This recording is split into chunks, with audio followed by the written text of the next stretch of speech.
Rakesh Sharma NYU channel में आपका रोज की तरह स्वागत करता हूं।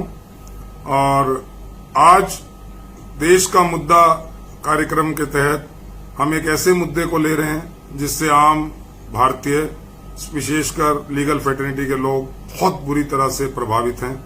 दुर्भाग्यवश ऐसी स्थितियां बन गई हैं कि हमारे सामने ऐसी विकट समस्याएं आई हैं जो इससे पहले शायद जीवन में नहीं आई थी। हमारे पास रोजगार की सुविधाएं कम हो गई हैं, हमारे पास खाने पीने के साधन कम हो गए हैं, हमारे पास बीमारी से लड़ने के लिए दुनिया भर की दिक्कतें आ रही हैं। इन्हीं सब बातों पे चर्चा के लिए कि आज के इस विषम परिस्थितियों में हम किस तरह से इन सब का मुकाबला करें। एक हमारे साथ आज इस चर्चा में विशेष मेहमान, आज हम उनको आपसे रूबरू कराएंगे। दरअसल कोविड-19 से फाइनेंशियल और सोशल इस तरह की प्रॉब्लम्स तो हम सभी महसूस कर ही रहे हैं, झेल रहे हैं, इनका सामना कर रहे हैं। लेकिन आज हमारे जो मेहमान हैं वो न केवल कोविड-19 के चलते हुए फाइनेंशियल प्रॉब्लम से जूझ रहे हैं, बल्कि उन्होंने कोविड-19 में जो भयानक चीज है, वायरस से इन्फेक्ट हो जाना, अनफॉर्चुनेटली वो कोरोना वायरस से इन्फेक्ट हो गए, उनकी फैमिली इन्फेक्टेड हो गई और उन्होंने इस पीड़ा को झेला। उन्हीं से हम उनकी जबानी सुनेंगे, किस तरह से वो इससे उबर कर बाहर आए, किस तरह से इन्होंने इस लड़ाई को जीता। आज हमारे साथ निर्विवादित नेता, हमारे सबके दिलों के चहेते, हमारे एकमात्र ऐसे नेता जो अपने आप में लीगल फ्रेटर्निटी की एक मिसाल हैं, हम ऐसी शख्सियत के साथ आज आपको रूबरू करा रहे हैं। और वो और कोई नहीं, जैसा कि आप सब जानते ही हैं, हमारे प्रिय, हमारे दिलों की धड़कन राजीव खोसला जी आज हमारे बीच में है। राजीव खोसला जी, आपका स्वागत है। नमस्कार राजीव खोसला जी। मैं सबसे पहले तो आपको बधाई दूं कि आपने इस कोरोना की जंग को जीता, आपने अपने परिवार के साथ इस लड़ाई को लड़ा, इस दंश को झेला। तो मैं सीधा आपसे पूछना चाहूंगा कि इस सब में आपका क्या अनुभव रहा, इस लड़ाई को जीतने के दौरान आपको क्या क्या समस्याएं आई और किस तरह से आपने इन सबको निराकरण करते हुए एक स्वस्थ होकर के हमारे सामने आए हैं, ये हम सब जानने के लिए बहुत बेताब हैं। कृपया बताएं।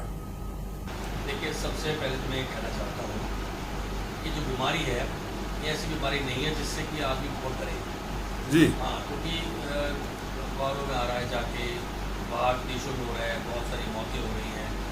एक डर सा पैदा हो जाता है कि भाई कोई इसका इलाज नहीं है, कोई इसकी गोली नहीं है, कोई मेडिसिन नहीं है, तो कैसे ठीक होगा। और जब हम देखते हैं कि जहाँ इतनी मौतें हो रही हैं, आज हिंदुस्तान में हो रही हैं, अपने कंट्री के अंदर, तो डर सा पैदा हो जाता है। तो सबसे पहले तो हमें डर को दूर करना पड़ेगा। क्योंकि अगर डर मन में रहेगा, अगर आत्मविश्वास नहीं रहेगा, तो एक मन में होगा हमें जीना है, जीने की इच्छा है और हमें ये बीमारी मार नहीं सकती है। पहली बात तो ये मन को होनी चाहिए। और दूसरी बात ये है कि इसके अंदर कोई ऐसी बीमारी है जैसे थोड़ा सा फ्लू बढ़ जाता है, जिसके अंदर ठीक है तकलीफ भी होती है। तकलीफ कैसी है कि आपको बुखार बढ़ता है, फिर कम हो जाता है, फिर बढ़ जाता है, कम हो जाता है। अच्छा, फैटिग भी होती है जाके। लेकिन साथ साथ जो बड़ी प्रॉब्लम आती है वो आती है इसकी सांस के अंदर। तो एक जो मैंने महसूस की जाके, तो मुझे लगा जाके जैसे गले में कुछ अटका हुआ है, जितना गले में अटक रहा है तो स्टकअप है गले के अंदर जाके। और ये एक्सपीरियंस मुझे 4-5 दिन बाद हुआ। जब पॉजिटिव हो गया, उसके बाद पॉजिटिव होने से पहले सिर्फ बुखार था, कोई खांसी नहीं थी, कोई प्लानिंग नहीं थी। लेकिन 4-5 दिन के बाद थोड़ी सी खांसी हुई। खांसी अब भी ज़्यादा नहीं थी, मतलब खत्म होने तक नहीं थी। और लेकिन फ्लैकम हल्की सी होने लगी। तो लेकिन गले के अंदर एक स्टकअप फंस जाता है, वो लगा। तो हमने क्या किया, तो ऊपर डोलो दवाई आती है, तो सबसे भी आजकल वही ट्रीटमेंट है, बुखार कम कम करने की देते रहे। दिन में पहले 3 बार, फिर 2 बार, जैसे बुखार बढ़ जाता था ले लेते थे जाके। एक वो जाके एजिथल, क्योंकि हो जाता है एंटीबायोटिक भी होती है, तो 7 दिन एजिथल भी हमने दी। और उसके साथ जो ना होम्योपैथिक की जो दवाइयाँ होती हैं वो भी। अभी देखिए काढ़ा बहुत बुरी था, काढ़ा हमने लिया जाके। उसके बाद जो आपका जो अश्वगंधा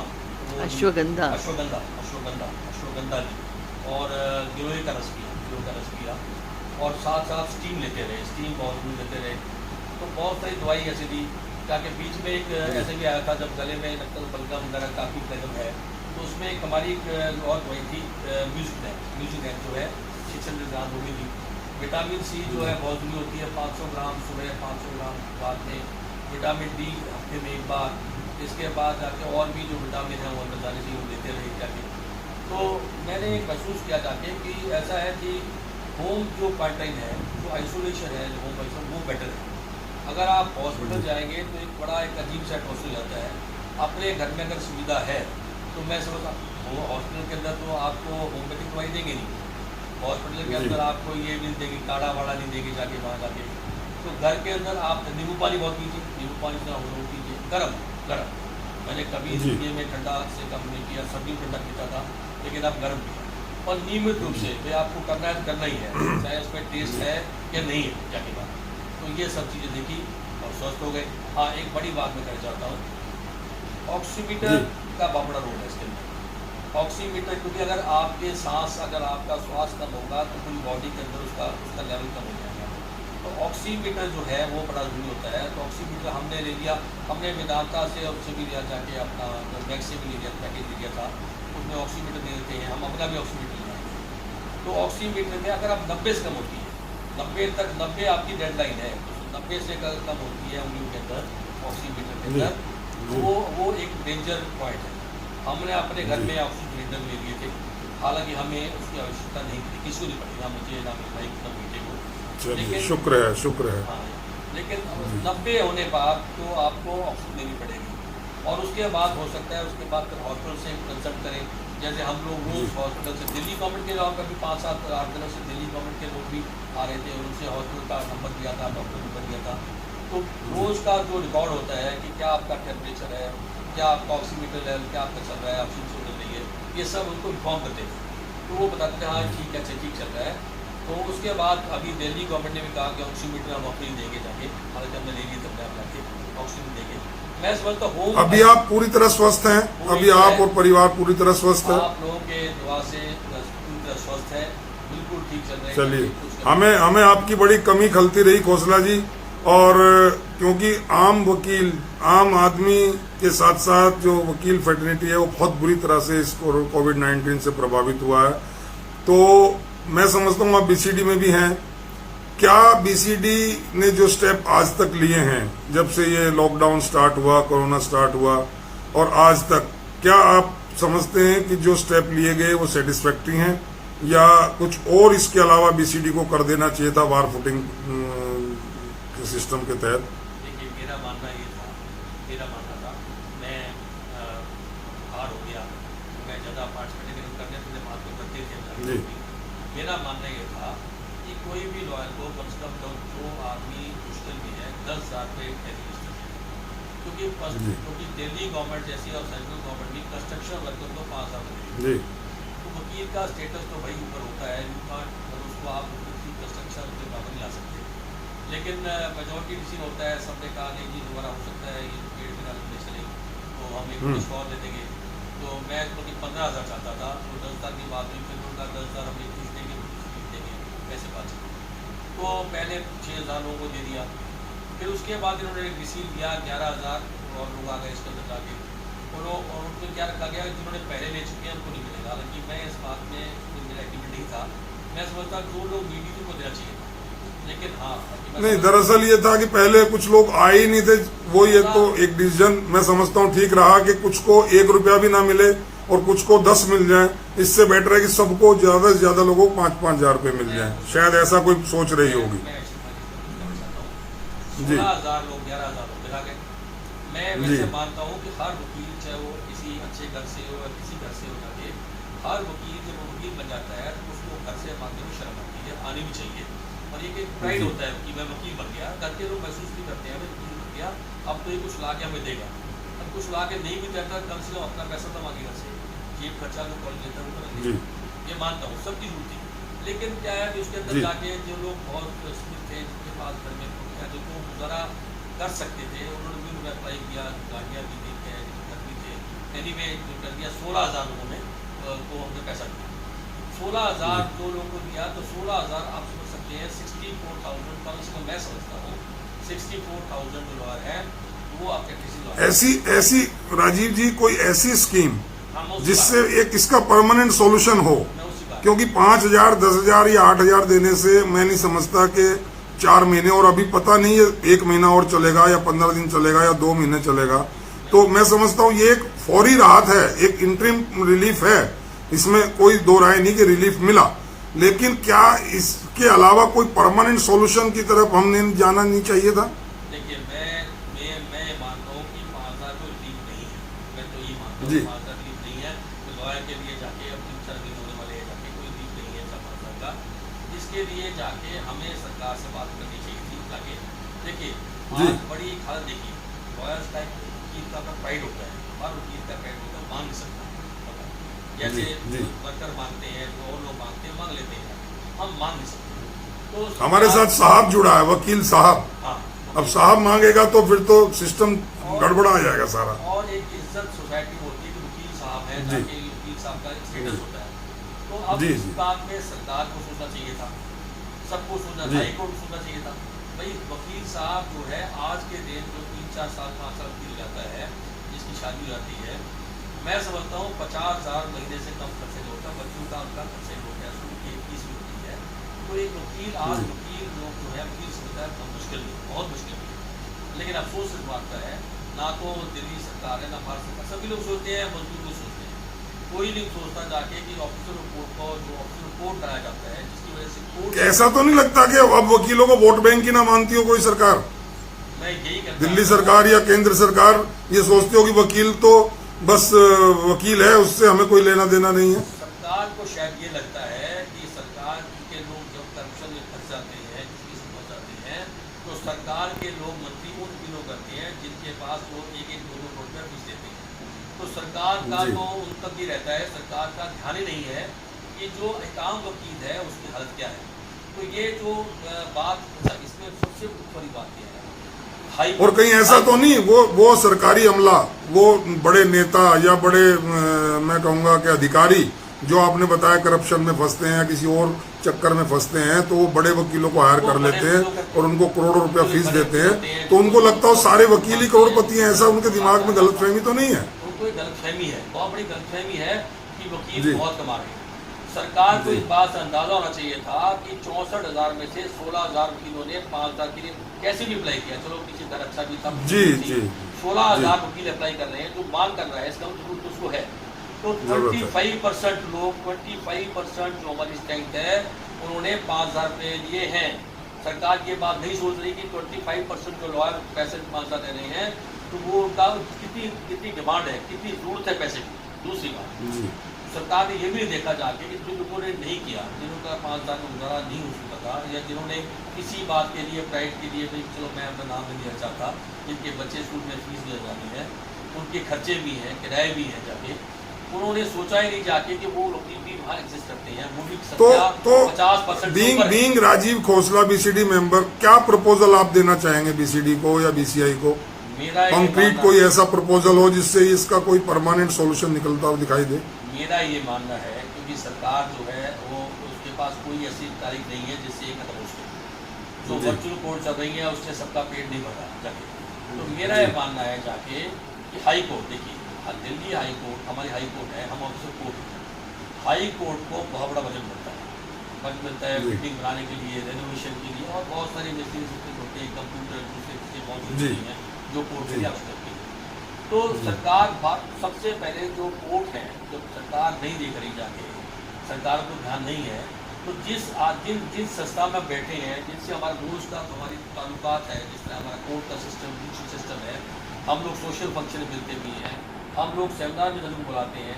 कहा जाता है कि जो वकील और जज होते हैं एक ही सिक्के के दो हिस्से हैं। तो कहाँ है वो हिस्सा, कहाँ वो चीज़ सोच है, वो सोच शब्दों में है।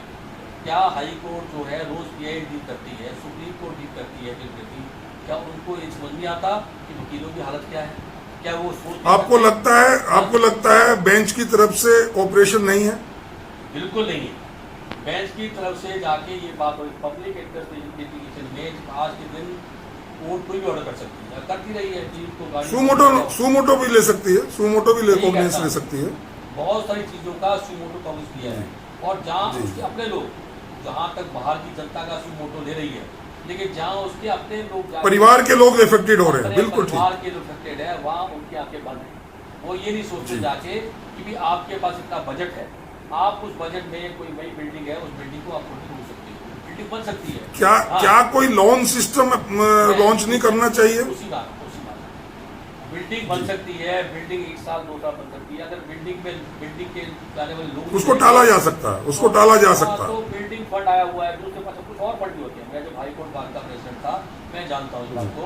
बहुत सारे, क्योंकि बजट होता है, अच्छा बजट होता है, तो कई बार बजट लैप्स ना हो जाए, इस चक्कर में क्या होता है, कई चीज़ें जो जरूरत नहीं होती जाके दोबारा की जाती है, जिनकी जरूरत नहीं होती, अवॉइडेबल एक्सपेंस होते हैं, उनको जानबूझ के, बिकॉज अगर वो बजट में कम कर देंगे, लैप्स हो जाएगा तो अगले साल बजट कम हो जाएगा, तो वो चीज़ें खरीदी जाती हैं जिसकी जरूरत नहीं है।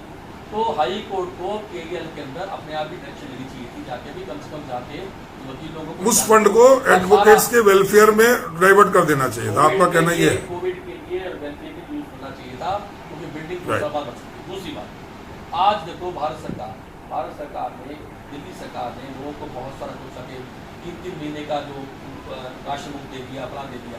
वकील नहीं मांग सकता, वकील ये नहीं कह सकता राशन दो, लेकिन आपने जो लोगों को लोन पे बात कही है, किसानों को कही है, समाज को कही, जो लोग किसान आते हैं या जो लोग और लोग आते हैं जो उनके लिए अगर आप लोन दे सकते हो, हम कहते हैं उसी आधार पे हमें लोन दिया जाए। 5 लाख तक का लोन, 5 लाख तक का लोन दिया जाए भारत सरकार उसी आधार पे, उसी बिना गारंटी के और लो रेट ऑफ इंटरेस्ट में। जिस रेट ऑफ इंटरेस्ट पे तो किसानों को या औरों को दे रही है, उसी रेट में।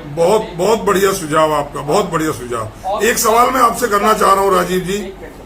रिकवरी दिसंबर तक रिकवरी करो, 4-5 साल का लोन दिया जाए, रिकवरी शुरू हो जाके अप्रैल 2021 से। किसी मर्जी 1 लाख ले ले, किसी मर्जी 5 लाख ले ले, रिकवरी शुरू, जिसको जैसी जरूरत, जिसकी जैसी जरूरत हो ले सकता। और ये बहुत बढ़िया प्रपोजल ये रहेगा। तो आप बीसीडी ज्वाइन कर रहे हैं अभी, तो मैं समझता हूँ ये प्रपोजल आप रखेंगे, और क्योंकि बीसीडी के मेंबर्स में आपस में एक कोऑर्डिनेशन है, और मैं समझूंगा इसमें सभी की राय बनेगी और सर्वसम्मति से इस बात को, प्रपोजल को पास किया जाएगा। एक बात और कहना चाहता हूँ इसके अंदर, हमने बीसीडी में अभी बात हुई है, मित्तल साहब हमारे चेयरमैन से बात हुई है, हम लोग कोशिश कर रहे हैं, हमें कहा उन्होंने बात शिक्षा नेक्स्ट और से कोई टाइम किया है गवर्नमेंट में कि भी जाके रोज भी किसी भी वकील को, कोई दूर को जाके, जैसे कोई मान लो कि एडवाइस देनी है, बुखार हो गया, अब उसको पता नहीं बुखार फ्लू का है, 34 का है, कोई एकदम सिम्टम ना नहीं है, तो घर बैठे बैठे टेलीफोन पे बीसीडी का कोई जो हम सोच रहे हैं कोई फोन नंबर हो जाए, बात चल रही है हमारी सबसे। सर मैं इसी बात को मैं थोड़ा सा काट रहा हूँ खोसला साहब। अभी आज ही आधा घंटा पहले मेरे परिवार के सदस्य को कोरोना से इफेक्टेड हो गया। मैंने जस्ट फॉर इंक्वायरी पूछा मैक्स पड़पड़गंज दिल्ली। मैंने कहा जी आपके यहाँ कोई सीट मतलब बेड है, मैं अगर पेशेंट को लाऊं इमरजेंसी, बोले जी हमारे यहाँ कोई बेड नहीं है। वही बात मैंने एक पॉलिटिकल आदमी को बात की, उसने बात की, बोला जी बेड बहुत खाली है, अब मैं कहूंगा मैं रिकमेंडेशन दे देता हूं तो कर देंगे। तो ये जो डिस्क्रिमिनेशन हो रहा है, ये इनके खिलाफ कोई ऐसा कोई एक्शन प्लान बीसीडी बनाएगी? आप बिल्कुल ठीक कह रहे हैं, क्योंकि हमने तो 5 ये मैं आज ही की बता रहा हूँ, आज ही की बता रहा हूँ। ठीक कह रहे हैं, क्योंकि हमने जब पैकेज दे दिया था, हमें तो पैकेज दे दो, जब हमारे आ जाओ, फटाफट आ जाओ, पैकेज बहुत सस्ता था, 5,000 का था। तो वो ये गलत काम चल रहा है जाके। इसके लिए यही बात चल रही है, जो मैक्स हॉस्पिटल की अगर बात वगैरह टाइप हो जाता है, तो एक तो मुफ्त में को लीगल एडवाइस और अपने डॉक्टर अपने मेडिकल एडवाइस मिल जाएगी। और अगर कोई पेशेंट उसके बाद जाके कोई आदमी जाके कोरोना से पॉजिटिव हो जाता है, वो चाहता है कि घर में न रह के वहाँ जाना चाहता है, तो उसका एक्सपेंसिव भी बार कौंसल की बात चल रही है, बार कौंसल उठाएगी, ये बात अभी चल रही है। चलो हम उम्मीद करेंगे इसको बार फुटिंग पे, इसको बिल्कुल युद्ध स्तर पे इसका decision within 24 hour 48 hour लिया जाए, क्योंकि ये प्रोसेस में चलने वाली चीजें नहीं है। दिस एन इमरजेंसी, और इमरजेंसी में डू एंड डाई का काम होता है। ये नहीं कि आपकी पॉलिसी बने 1 महीने बाद, तब तक लोग मर जाए, तब तक लोग सफर करते रहे। मैं उम्मीद करूंगा कि आप इस आवाज को पहले की तरह बहुत बुलंदियों से उठाएंगे। मैं सीधा एक चीज और पूछना चाहूंगा खोसला जी, आप बार काउंसिल में तो हैं ही हैं, आप हाई कोर्ट बार एसोसिएशन के भी प्रेसिडेंट रहे। क्या आप समझते हैं कि आज की डेट में अगर आप Delhi high court bar association के प्रेसिडेंट होते, तो ऐसा स्टेप आप लेते जो आज नहीं लिया गया? देखिए, मैं 2 बात करना चाहता हूँ। पहली बात जो जवाब देना चाहता हूँ बीसीडी में या बात ठीक कर रहे हैं, हमें सोचना चाहिए जाके कि ये चीज़ तो नहीं है जो कि 1 हफ्ते बाद कहीं हमें टूर को जाना है। ये वो इमरजेंसी है जहाँ एकदम फैसले लेने चाहिए। तो ये 25 जी। मेंबर हैं, मैं भी कह रहा हूँ, बात कर रहा हूँ, आप इस बात को उठाइए जाके, बहुत ठीक बात कर रहे हैं जाके, ये फैसले में नहीं और एकदम लेने चाहिए 24 आवर्स के अंदर, इसमें डिले नहीं होना चाहिए। एक भी अगर वकील कुछ हो जाता है, समझता हूँ सबसे बड़ी खतरा, हमारे सबसे बड़ी ये लॉस होगा, लीगल फ्रेटर्निटी के लिए लॉस होगा और हमारे ऊपर कलंक होगा कि हम सब लोग इतने बड़े बड़े लीडर अपने आप को कहते हैं, इतने बड़े बड़े वेल विशर कहते हैं, वेलफेयर के लिए दावे करते हैं, और कोई हमारा भाई बहन इस बीमारी से अगर इस हमारी लापरवाही की वजह से मर जाता है, मैं समझता हूँ इससे ज्यादा शर्मनाक बात दिल्ली जैसी बार के लिए नहीं होगी। बिल्कुल ठीक। और एक उम्मीद, आप जैसे लोग बीसीडी में हैं खोसला जी, तो एक आम आदमी, आम वकील ये उम्मीद करता है कि पूरे देश के लिए आप लोग ये बीसीडी मिसाल बने, कोई ऐसे स्टेप आप लें, कल से ही आप इसमें जागरूक हो जाएं थोड़ा सा, और अब भगवान आपको स्वस्थ रखेगा। तो दूसरी बात जी, अगर मैं हाईकोर्ट बार प्रेसिडेंट होता या जी, मैं जी, उनको भी कहता हूँ जो डिस्ट्रिक्ट कोर्ट बार के प्रेसिडेंट हैं, जो डिस्ट्रिक्ट कोर्ट बार बैठे हैं, वो लोग आगे, मैं पहले मैं भी डिस्ट्रिक्ट कोर्ट बार प्रेसिडेंट था, तो वो जो आके हाई कोर्ट में पीएल डाले कि अगर हाई कोर्ट के जजेस को बात नहीं समझ में आ रही कि वकीलों का क्या नुकसान हो रहा है, वकील कैसे मुश्किल के अंदर हैं, तो पीएल डालें और कहें सरकार से कि आपका फर्ज है, हम भी सिटीजन हैं इंडिया के, अगर एक आप मजदूर को आपको पैसा दे सकते हैं गवर्नमेंट, हमें भी मिलना चाहिए, हम भी आज मुश्किल में हैं, आज के दिन किसी की इंडस्ट्री चल रही। तो मैं समझता हूँ ये बहुत बड़ी बात है, एक तो वहाँ हाईकोर्ट किए जाने, दूसरा हाईकोर्ट कहे साहब आप बंद करिए जो आपका मिस्टीरियस फंड है, दूसरा फंड है डाइवर्ट करिए टुवर्ड्स कोविड के ड्रायर्स। तो ये मैं समझता हूँ कि मैं वहाँ होता तो ये करता। अच्छा ये बताएं, Rajiv Khosla as an individual is satisfied with the working of BCD देखिए थोड़ा एट प्रेजेंट?